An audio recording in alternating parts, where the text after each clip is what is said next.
Salut à toi et bienvenue dans ce podcast. J'espère que tu vas bien. Alors, tu le sais, sans doute, il y a énormément de graphistes parmi les freelances. La plupart du temps, sur cette chaîne, sur ce podcast, je m'adresse à des développeurs, à des community managers, à des web marketeurs, des rédacteurs, des photographes, bref.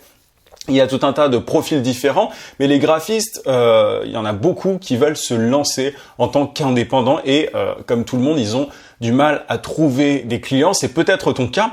De toute façon, de manière générale, les métiers créatifs, si tu veux, et je mets dans le même panier entre guillemets les photographes et puis tu vois, je sais pas, les illustrateurs. Même si je vais rentrer dans ce podcast, je vais vraiment inclure dans le mot graphiste beaucoup de choses, hein, que tu fasses des logos, de l'UX design, du web design, enfin bref, beaucoup de choses. Je vais englober tout ça dans le graphisme, mais de manière générale, les métiers créatifs, au-delà du graphisme, ils sont souvent peu adaptés au monde de l'entreprise. Ils ont du mal à s'intégrer dans l'entreprise parce que voilà, souvent ce sont des gens passionnés. Alors, je vais caricaturer un petit peu, mais voilà, quand on est créatif, on est souvent assez passionné et du coup, on est un peu étouffé par le monde de l'entreprise. Le problème, c'est que les graphistes, du coup, ils galèrent à trouver des clients et particulièrement parce que souvent, ils n'ont pas la fibre commerciale. Peut-être que c'est ton cas, peut-être que tu te dis que voilà, t'as pas fait d'école de commerce, c'est le cas de la plupart des freelances d'ailleurs. La plupart des freelances n'ont pas fait d'école de commerce. Et d'ailleurs, je sais pas pourquoi je parle d'école de commerce parce que ça sert à rien, mais ça c'est un autre sujet. Mais en tout cas, voilà, tu t'as pas de base pour, tu vois, en marketing, tu sais pas comment te vendre, même si j'aime pas du tout le terme. La plupart des graphistes freelance, ce qu'ils font au début, et tu l'as peut-être fait, et moi je l'ai fait même en tant que community manager à la base, c'est qu'ils s'inscrivent sur des plateformes. Ils s'inscrivent sur ces fameuses plateformes dont je parle très très souvent en mal. Ils s'inscrivent sur Malte, ils s'inscrivent sur, je sais pas, il y en a plein en fait, il y en a tellement maintenant, je sais même plus, je les connais même plus, tu vois. Moi, ça fait tellement longtemps que j'ai jeté ça à la poubelle que il y en a vraiment énormément. Donc t'en connais sans doute un paquet et au-delà du graphisme, t'as Coder, t'as Fiverr, t'as 5euros.com même qui existe, non scandaleux, mais ça c'est une autre histoire. Bref, tu t'es sans doute inscrit sur des plateformes pour freelance et tu te rends compte d'un truc, c'est que ces plateformes-là, elles ne réunissent pas du tout les meilleurs clients. En général, elles réunissent les clients qui veulent du pas cher, des clients qui veulent vraiment un graphiste quasiment gratuit. Souvent, d'ailleurs, c'est une blague qui tourne entre graphistes freelance. Voilà, sur ces plateformes-là, ce sont souvent des entrepreneurs qui veulent du pas cher du tout, qui veulent trouver quelqu'un qui travaille pour quasiment rien. Le truc, c'est que pour trouver de bons clients, il faut, et ça je le dis très souvent, il faut que tu sortes de ces plateformes. Il faut que tu sortes de Malte, de Fiverr, de je ne sais quoi. Et même, il y a de nouvelles plateformes qui, tu sais, se positionnent un peu différemment, etc. Bref, en général, elles ont souvent le même business model. Sors de ces plateformes. Certains ne seront pas d'accord avec moi. D'ailleurs, c'est le sujet d'une table ronde. Demain, je participe au Web Today. Je suis invité pour un certain sujet, freelancing, émancipation ou précarisation. Je vais sans doute dire du mal des plateformes pour freelance, mais tout le monde n'est pas d'accord avec ça. Mais bon, moi, je facture aujourd'hui beaucoup plus cher qu'un freelance qui est sur une plateforme freelance en général. Donc, tu me suis ou tu me suis pas par rapport à ça, mais concrètement, moi, ça m'a particulièrement bien réussi. Donc, je pense que ça peut réussir à pas mal de gens et ceux que j'aide aussi font la même chose et ont de super résultats et ils sortent de ce que j'appelle la malédiction des 300 € par jour. J'ai fait une vidéo sur le sujet il y a quelques temps. Bref, pour trouver de bons clients, il faut que tu sortes ça. Et je t'invite d'ailleurs à regarder notamment ma vidéo, mon podcast que j'ai appelé, je crois, créer tes clients, ne les attire pas. Il ne s'agit pas d'attirer des clients parce que souvent ceux qu'on attire, ce sont de mauvais clients. Il faut les créer de A à Z et non pas créer le besoin, mais créer des clients. Je vais pas reparler en détail de tout ce que j'ai dit dans cette vidéo. Je t'invite à regarder ça. Mais c'est pas tout. C'est-à-dire que tu dois créer tes clients hors de ces plateformes. Il faut pas chercher à attirer des clients. Il faut les créer et en plus il faut les créer hors de ces plateformes. Il y a deux possibilités. Peut-être que tu te demandes comment est-ce qu'on fait ça, comment est-ce que je fais pour trouver des clients hors de ces plateformes. Le truc, c'est que les plateformes, c'est le premier truc, enfin c'est le truc le plus naturel. En général, quand on se lance, on pense tout de suite à ça parce qu'on a été tellement pourri par leur publicité sur notre fil d'actualité Facebook qu'on pense qu'il y a que ça. Bientôt, on pensera que le freelancing, c'est simplement le fait de s'inscrire sur une plateforme pour freelance et c'est pas du tout le cas. Donc, il y a deux possibilités pour trouver des clients, pour créer des clients, non pas trouver, tu vois un petit peu la subtilité, pour créer des clients hors de ces plateformes. La première, soit tu crées en fait des clients en mettant en avant le fait que tes compétences peuvent résoudre un problème précis auprès d'une cible précise. Ça, c'est un point que je martèle constamment, mais un jour, il va rentrer, et en tout cas auprès des personnes qui me suivent, il va rentrer. Il est déjà rentré pour beaucoup de monde, mais voilà, soit tu mets en avant une compétence utile en tant que graphiste, une compétence graphique qui peut être utile à un certain type d'entreprise, je vais détailler ça un petit peu par la suite, mais soit tu mets en avant ça pour créer des clients, hors des plateformes freelance, et je vais te dire où après, soit tu crées des clients parce que ce que tu fais, tout simplement, est très beau. Alors, à ton avis, laquelle de ces deux possibilités à court terme est la plus efficace ? Miser sur tes compétences incroyables de graphiste ultra original, ou alors tu fais des sites super beaux ou des super logos magnifiques, ou bref, est-ce que tu penses que c'est comme ça que tu vas réussir à créer des clients hors des plateformes pour freelance ? Ou alors, c'est en mettant en avant des compétences utiles. Je pense que tu l'as compris. Le truc, c'est que en réalité, c'est en combinant les deux. Évidemment, tu vas me dire, oui, mais je suis graphiste, voilà, j'ai des compétences. À quoi ça sert, en fait, de faire du graphisme si on n'est pas créatif, original? Enfin, si on fait pas des trucs beaux. Enfin, un graphiste, de manière générale, bon, il y a un minimum requis, si tu veux, pour être graphiste. Il faut pas faire moi, je ne suis pas capable d'être graphiste. Je suis nul sur Photoshop, etc. Je suis nul là-dessus, je caricature, mais je suis complètement nul. Donc il y a un minimum requis, mais en général, voilà, ceux qui ont l'ambition de devenir indépendants, ceux qui prétendent pouvoir être indépendants, vendre leurs services, ils ont quand même de bonnes bases. En réalité, c'est en combinant les deux, l'aspect pratique, utile et en même temps créatif, original, que tu vas créer des clients hors des plateformes pour freelance. Par contre, et vraiment, je suis désolé, c'est l'utile en fait qui prime sur le beau. C'est un peu dur, je pense, à admettre quand on est quand on est créatif, quand on est passionné par son métier, quand on est graphiste de manière générale et même photographe. Enfin, tu vois, je suis persuadé aujourd'hui avec l'expérience que j'ai que l'utile prime sur le beau. Et ça, si tu ne l'admets pas, maintenant, tu vas galérer, tu vas perdre du temps. Et je te dis pas du tout d'abandonner, tu vois, le fait de faire de jolis trucs, le fait de faire de jolis logos, de jolis sites, etc. Je te dis pas du tout ça. Encore une fois, il y a un minimum requis, il y a une base, mais il faut que tu sois évidemment le meilleur dans ton domaine, ça va de soi, et que tu t'améliores au fur et à mesure. Je vais y revenir, mais en tout cas, sois conscient que c'est en mettant en avant le fait que tes compétences graphiques peuvent aider une cible précise, que tu vas pouvoir t'en sortir le plus vite.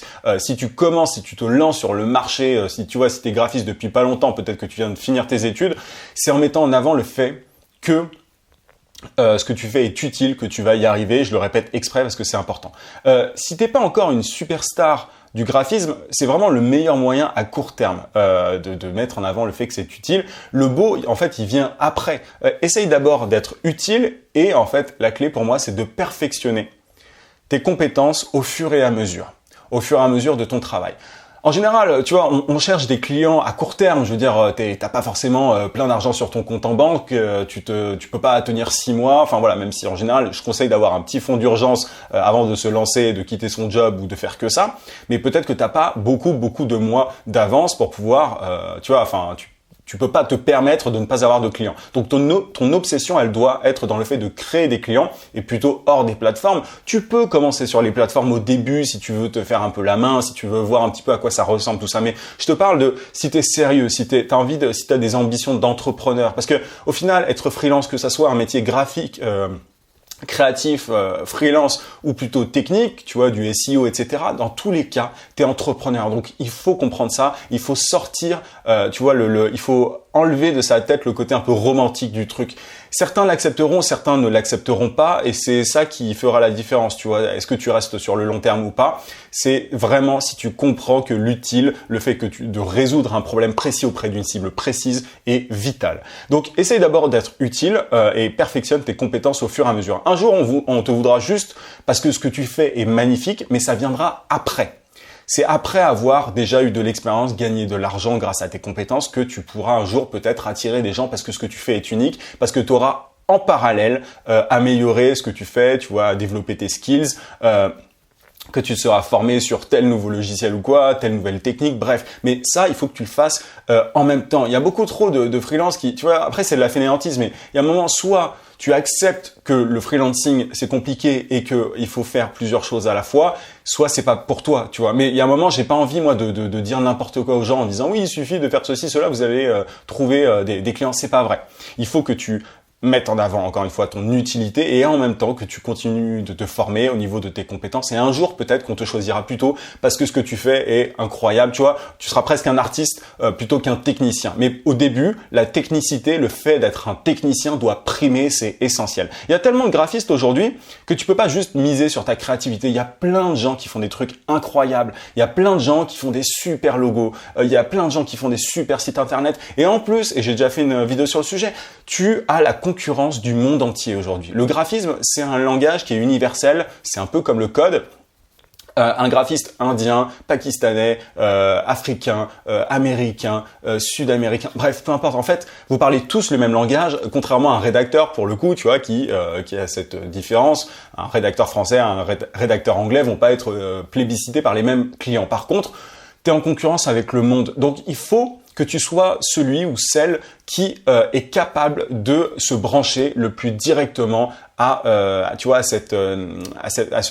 j'allais dire ce concept, mais non, mais au fait d'être utile à tes clients. Encore une fois, je le répète et c'est le message, hein, tu l'as compris de ce podcast, de cette vidéo, mais c'est vraiment important. Si tu es capable de mettre en lumière ton utilité, t'as gagné. Et même si tu es moins bon ou moins doué qu'un ou qu'une autre, si tu es capable de bien, j'allais dire marketer, mais c'est ça en fait, c'est du marketing, de bien mettre en lumière tes compétences, enfin ton utilité auprès de ta cible, t'as gagné, t'as tout simplement gagné. Et tu vois, t'as des gens qui sont géniaux. Des fois, je vois des personnes qui ont de superbes compétences qui font vraiment des trucs incroyables et galèrent à trouver des clients. Il faut accepter que les deux sont totalement séparés, que c'est pas parce que t'es un génie du graphisme ou du logo ou je ne sais pas quoi que tu vas trouver des clients. Tout est dans le fait de communiquer par rapport à ça. Pour résumer, trouve une utilité à tes compétences, tu vois, si je dois résumer un petit peu tout ça, trouve une utilité à tes compétences. Un logo peut être utile pour telle raison. L'UX design peut être utile pour tel type de boîte. Tu vois, je suis pas un spécialiste moi du graphisme, je suis pas graphiste, mais j'ai bossé avec beaucoup de graphistes pour le coup. Mais tu vois, moi je suis en train de faire mon site internet, il est en train d'être fait. Là, je suis trop content du travail qui a été fait. D'ailleurs, merci à Fanny qui l'a fait, si tu regardes cette vidéo ou si tu écoutes ce podcast. Bref, et pour ça, j'ai pas cherché la personne la moins chère ou quoi. Évidemment, j'ai privilégié mon réseau, c'est important. Je vais y revenir sur la notion de réseau. Mais en plus de ça, voilà, je voulais quelqu'un de doué et qui était capable de comprendre ma demande, parce que moi, ma demande, elle était pas juste, je voulais pas juste un truc joli, je voulais un truc efficace et utile. Bref, c'est un autre sujet. Mais trouve une utilité à tes compétences. Le graphisme est utile. À toi de savoir en quoi et auprès de qui. Donc ça, c'est mon deuxième point. Trouve pour qui ces compétences sont utiles. Ça va un petit peu de pair. Ensuite, va parler à ces personnes, aux personnes pour qui ça peut être utile. Donc pour ça, les deux meilleurs moyens pour moi, c'est LinkedIn ou par email. En fait, le réseau de manière générale, que ça soit ton réseau proche ou lointain, donc par LinkedIn ou alors par email. Et en même temps, perfectionne tes compétences et communique dessus. Communique sur tes compétences de graphiste de manière générale. Simplement créer un portfolio, ça ne suffit pas. Il faut que tu communiques massivement et régulièrement sur tout ça. En plus de faire du direct marketing, en plus de trouver, de créer des clients sur LinkedIn ou par email. Créer une chaîne YouTube ou créer un blog par exemple. Mais il faut que tu fasses ça en même temps que tu contactes des boîtes. Contacte des boîtes, fais-toi un planning, contacte des boîtes et communique à côté. C'est le côté un peu plus cool, tu vois, fais une chaîne YouTube ou crée un blog qui mette en avant ce que tu sais faire. Et au fur et à mesure, tu verras que tu auras de plus en plus de visibilité.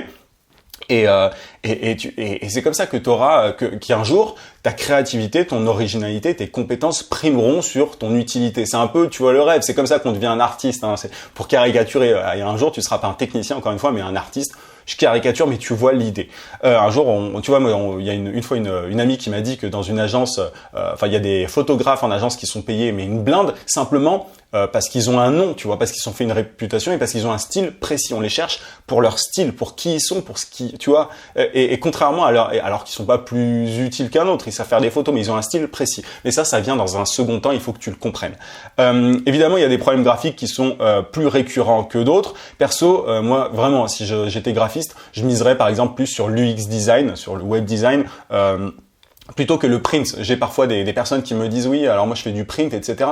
Alors c'est pas mort, tu vois, t'as des boîtes encore qui misent sur le print, mais évidemment les problématiques en digital, en UX design, etc. Même si je suis pas spécialiste, encore une fois, elles sont beaucoup plus récurrentes. T'as beaucoup plus de chances de créer des clients dans ce domaine-là, de créer des clients, de mettre en avant le fait que tu es utile en digital en tant que UX designer qu'en tant que graphiste print, parce qu'aujourd'hui les choses changent très vite et des graphistes print, il y en a besoin d'un petit peu moins quand même. Je pense que tu me l'accorderas, même s'il y a toujours des exceptions évidemment. Donc l'idée c'est d'être pragmatique un maximum. Ne fais pas comme la plupart des freelances à juste t'inscrire sur Malte, etc. en attendant que ça se passe. C'est pas comme ça du tout que ça arrive.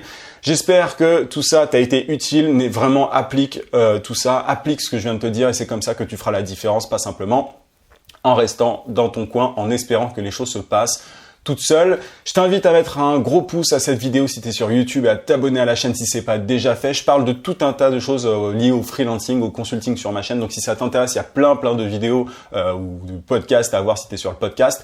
Je te rappelle aussi, si tu ne le sais pas, que tu peux télécharger ma formation vidéo gratuite pour trouver des clients rapidement en freelance. Pour ça, tu cliques juste en haut sur le i si tu es sur YouTube et tu as le lien en description si tu es sur le podcast. Je te dis à demain 18h comme d'habitude. En attendant, n'oublie pas, vis sans limite. À plus.